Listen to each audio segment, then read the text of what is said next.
صوفیاء اکرام کی دھرتی کے معروف صوفی بزرگ حضرت سید محمد شاہ جیلانی رحمۃ اللہ کا 127واں عرس مبارک درگاہ پیر ذاکری پر مذہبی عقیدت و احترام سے منایا گیا۔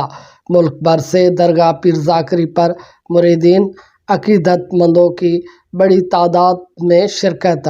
عرس کے موقع پر درگاہ پیر ذاکری سمیت روضہ مبارک کو خوبصورت برقی کمکموں سے سجایا گیا، جبکہ عرس کے موقع پر لنگر و نیاز سمیت تلیسیمیا سے مریض بچوں کے لیے خون عطیہ کیمپ کا بھی انعقاد کیا گیا۔ سیکورٹی کے بھی خاطر خواہ انتظامات کیے گئے۔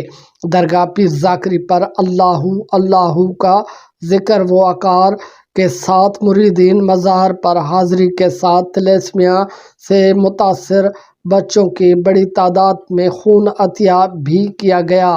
عرس کے موقع پر خصوصی اجتماع سے مفتی محمد ابراہیم القادری پیر کرم اللہ علیہ نے بھی خطاب کیا۔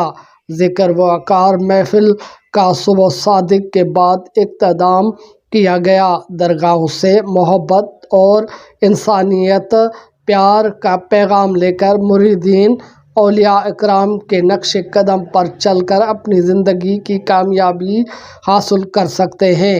گل محمد لغاری، شمع نیوز، نواب شاہ۔